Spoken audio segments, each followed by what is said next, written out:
Hey there, BookTube. Noah.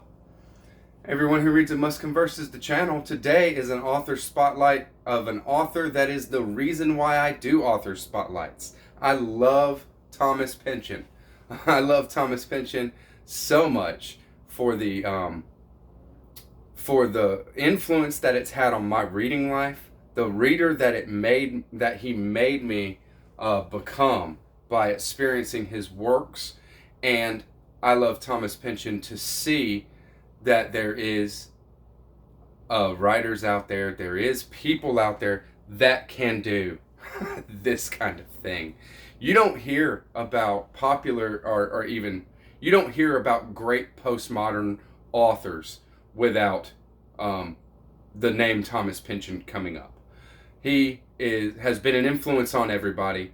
He has defined the genre of postmodernism every much as every bit as much as David Foster Wallace. So, who is Thomas Pynchon? Well, most people know the first thing that they come into contact with of Thomas Pynchon. Most people know of The Crying of Lot 49, and I wish I had the book to show you. I'm looking at my Pynchon collection, and I see that I don't own a copy of The Crying of Lot 49. What is happening here? But I've read it. I've read it a couple of times. It is a novella, and it's widely considered the most accessible Thomas Pynchon because of its size. But I don't think that that's the truth, and we'll get to that because there's a couple of Thomas Pynchons that I believe are more accessible, and we're gonna get through that. So, my first Thomas Pynchon is V, and this is Thomas Pynchon's first novel. This is his first full-length novel that he wrote, and it was released in 1961. It is a very disjointed narrative about a lot. Thomas Pynchon has a lot of characters in his work. His work is described as maybe like vaudevillian in ways, where these characters just come out onto the stage, do their thing, and then are whisked away and to never be seen again. They are just part of the landscape. Thomas Pynchon is very good at writing a very complex narrative that holds together. And what holds V together is the letter V. Okay, everybody in this book, all the main characters in this book, are obsessed with a V of some kind. V might be a woman. V might be a city, like the city of El Dorado, some mythical city that they're trying to find. V might be that. V might be a substance. V might be, any number of things. But the V is what is holding this narrative together.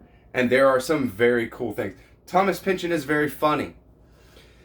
There is a scene, a part of this book, this narrative, where one of our main characters gets a job trudging through the New York City sewers shooting alligators.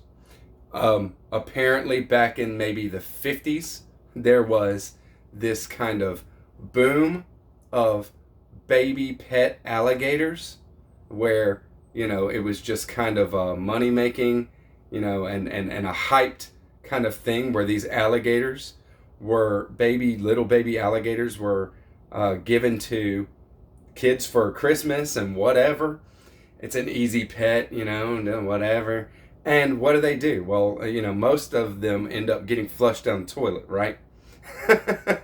And so they end up in the New York City sewers, and then there's like an alligator epidemic in the New York City sewers. So there's these teams that go down in there to hunt these alligators. There's a lot of entertaining stuff in this story. There's a lot of jarring stuff. There's scenes of the scene, a war scene, the siege of Malta.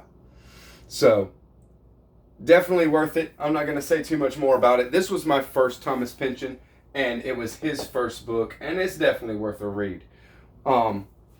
These are the ones I'm not going to touch on too much because there's only a limited amount of time.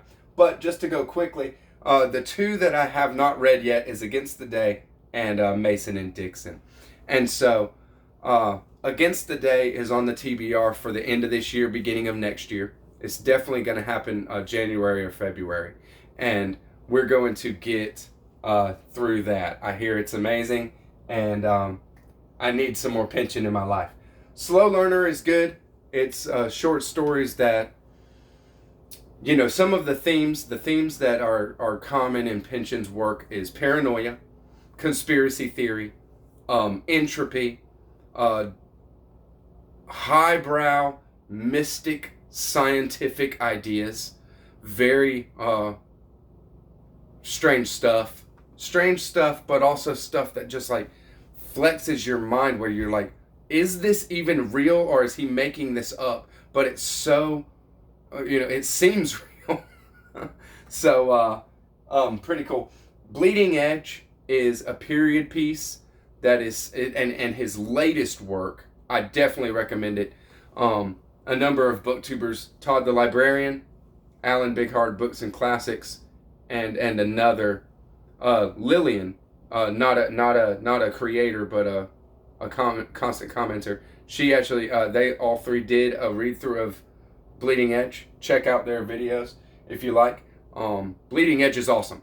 It's a period piece set at the late 90s, the end of the .com bubble, and leading up to 9/11 in New York City. And we're following a female hard-boiled private investigator that is investigating a mogul, a kind of a mogul.com guy. It's crazy, and has some of the best, one of the best takes, most enjoyable, most wild takes on 9/11 in this book than anything that I've ever read. So definitely check it out. I think that Bleeding Edge is very accessible, just because it is a period piece that we have some context for in our own life as Americans.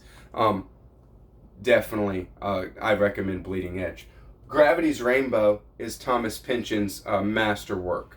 That is a work that won the Nobel Prize in Literature and then was redacted, taken back. It is devastatingly beautiful.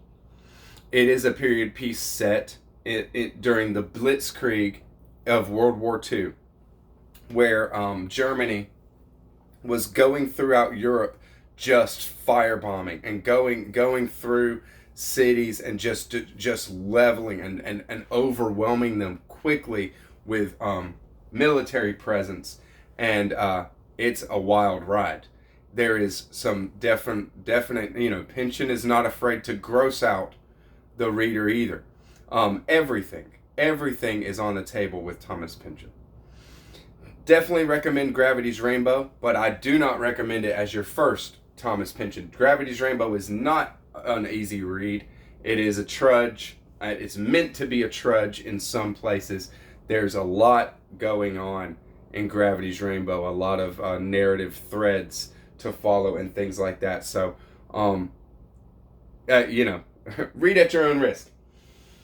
One that I love and one that I recommend more, that I have recommended more than any other to new readers of Thomas Pynchon, is Vineland.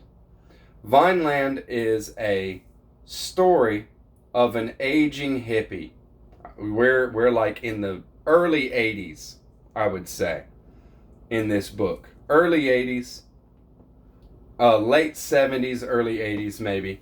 And we're following Zoid, okay? His name is Zoid Wheeler. Now, Zoid Wheeler is a very eccentric kind of guy. He is on disability. and disability from mental affliction, and he has to act out, like keep acting out in some strange ways, to keep his benefits coming, and he does that, and he has a detective that's, on his case kind of thing. But what this book is about Zoid's wife. Her name is Franny, and everybody everybody wants Franny. Franny is beautiful, Franny is awesome, Franny is gorgeous, and everybody loves her. This is kind of Thomas Pynchon's take on Something About Mary. It's Something About Franny. Okay? And Franny, we don't meet Franny for a long time in this book. We meet Franny by all the characters that want to find Franny. Franny is gone. There is a real life ninja in this book. There is a female character that has gone to the Himalayas. No, to the Rockies. I'm sorry.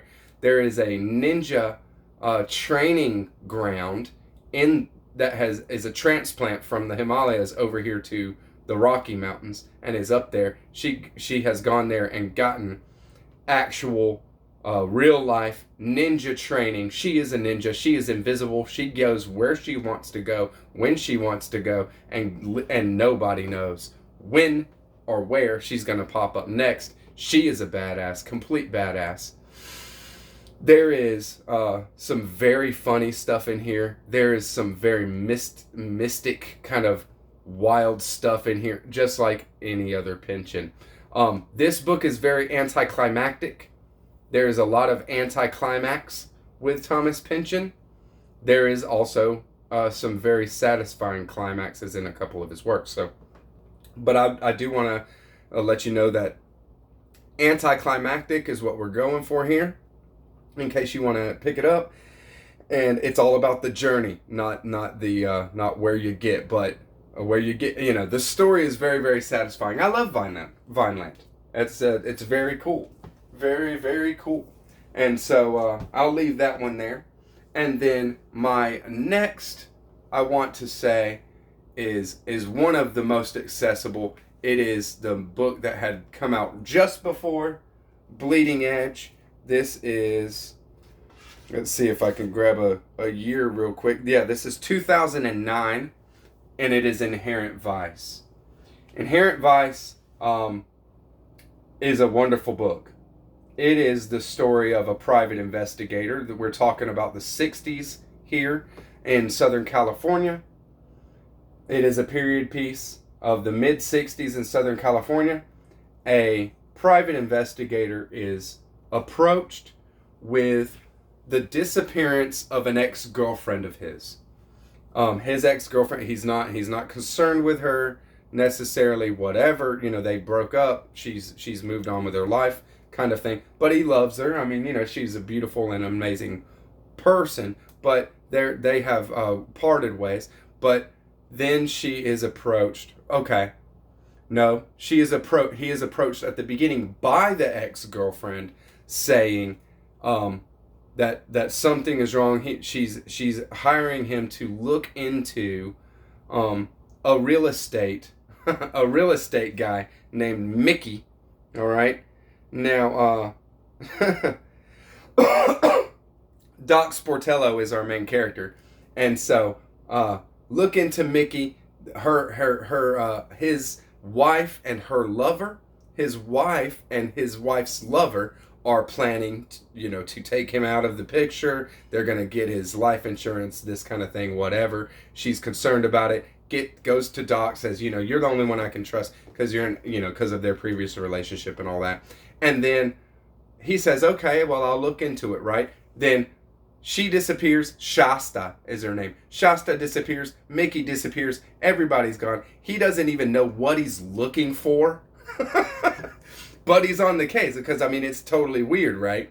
And so, he just gets into, he doesn't even know what he's getting into, but he gets into it. He gets into the thick of it for real. This is kind of like a private investigator, hippie, drug hippie piece.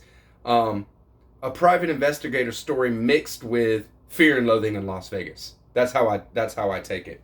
There is a detective that's on Doc Spatello's ass. Okay, his name is Bigfoot Bjornson, and he hates Doc. He hates him, and he's just on his ass. And then it's very, very enjoyable. It's a wild ride. It's a romp. And what we're doing in this one is another kind of thing. You know, you'll see the kind of thing that Thomas Pynchon does. There is a group, or there is something called the Great Golden Fang.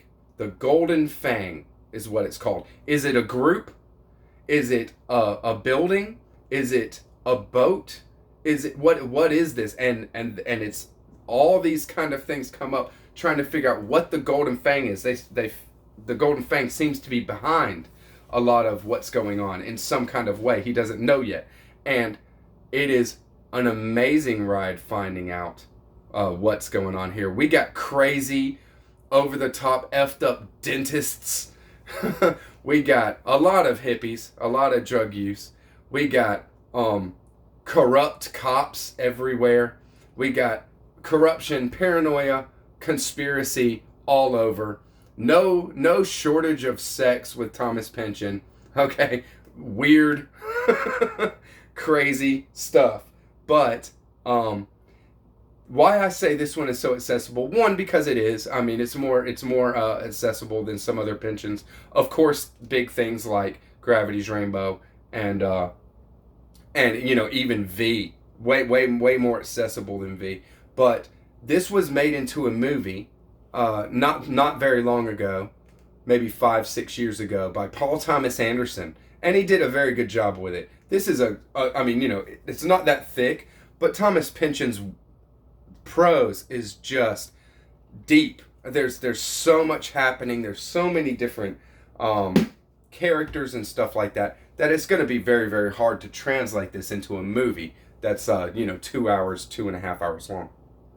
So Paul Thomas Anderson made Inherent Vice into a movie. Joaquin Phoenix is in it. Owen Wilson is in it. It's a great movie. It's done very well, and I definitely recommend Inherent Vice, because you can kind of get your bearings if it's something that you've never read Pynchon before, and this kind of thing is complex, and you're just like, man, what is going on? I can't keep these characters straight or whatever. You can watch the movie and get your bearings a little bit, and it's not gonna spoil too much. You don't want to watch the ending until you get it from the book if you don't want to spoil it, but there's so many details and so many things that are in this book that are not pulled out into the movie that, you know, you're good. You're definitely good. Benicio del Toro is in Inherent Vice as well. It's very, very good. So, there's my Thomas Pynchon. Y'all, I hope you enjoyed this, and I'm looking to do Against the Day. Probably beginning of 2021. We'll set it up for, maybe January, February. And this is coming so highly recommended by anybody that has read it. Alan at Big Hard Books and Classics said it might be his favorite book of all time. So I'm all over it. Against the Day is happening. And if we want to do some buddy read action, this is the kind of book to do it with, right? It's a big beast. So Thomas Pynchon rocks. Everybody can see my Thomas Pynchon collection. Happy to share. Leave a comment, subscribe, like, let me know what you thought, and I'll catch you on the next one, BookTube. Bye-bye.